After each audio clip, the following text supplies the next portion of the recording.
અકસ્માતને આમંત્રણ આપવા શહેરમાં પોતાના વાહનો પર વ્હાઇટ લાઇટ લગાડીને ફરતા વાહન ચાલકો વિરુદ્ધ ડીસીપી વિજયસિંહ ગુર્જર દ્વારા દંડાત્મક કાર્યવાહી કરવામાં આવી હતી અને 20 જેટલા વાહન ચાલકો પાસેથી દંડ લેવાની સાથે તેમને વ્હાઇટ લાઇટના ખતરાઓ અંગે જાણકારી આપી જાગૃત કરવામાં આવ્યા હતા। સુરતમાં પહેલીવાર આવી રીતે કાર્યવાહી કરવામાં આવી છે। સુરત શહેરમાં એક બાજુ રસ્તાઓ ઉપર લાખોની સંખ્યામાં વાહનો દોડતા હોય છે। આ પરિસ્થિતિ વચ્ચે કેટલાક જીવલેણ અને ગંભીર અકસ્માતો પણ થતા હોય છે। અકસ્માતોને ઘટાડવાના હેતુથી અને વાહન ચાલકોમાં ટ્રાફિક નિયમો પ્રત્યે અવેરનેસ લાવવા એક બાજુ પોલીસ દ્વારા કાર્યવાહી કરવાની સાથોસાથ અવેરનેસ માટે જુદા જુદા કાર્યક્રમો પણ કરવામાં આવી રહ્યા છે। ડીસીપી ઝોન 4 વિજયસિંહ ગુર્જરે અને તેમની ટીમ દ્વારા વાહનોમાં અલગથી લગાવવામાં આવતી વ્હાઇટ પ્રોજેક્ટર લાઇટવાળા વાહન ચાલકો સામે કાર્યવાહી કરવામાં આવી હતી।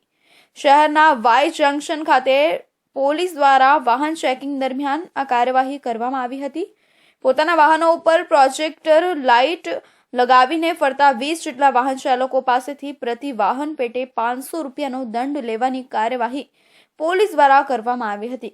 આ અંગે મળતી માહિતી અનુસાર શહેરમાં પોતાના વાહનો ઉપર વ્હાઇટ પ્રોજેક્ટર લાઇટ લગાવીને ફરતા વાહન ચાલકો સામે કાર્યવાહી કરવામાં આવી હતી। એમવી એક્ટ મુજબ દંડની કાર્યવાહી કરવામાં આવી હતી। વ્હાઇટ લાઇટને કારણે સામેથી આવતા અન્ય વાહન ચાલકને કંઈ દેખાય નહીં અને તેમની આંખો અંજાઈ જાય તેમજ થોડા સમય સુધી આંખોમાં અંધારું છવાઈ જાય તેને કારણે એક્સિડન્ટ થવાની સંભાવના અને ખતરો હોય છે।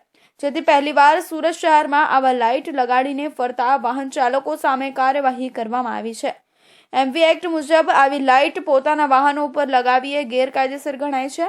એટલું જ નહીં પણ મોટા ભાગના વાહન ચાલકોને આ અંગે ખબર જ નથી। અવેરનેસને અભાવે પણ તેઓ આ પ્રકારની લાઇટ લગાવીને વાહન ચલાવતા હોય છે, જેથી વાહન ચાલકોમાં અવેરનેસ આવે એવું પણ જરૂરી છે। વલસાડમાં દારૂની હેરાફેરી કરતા ફેરિયા હજી પણ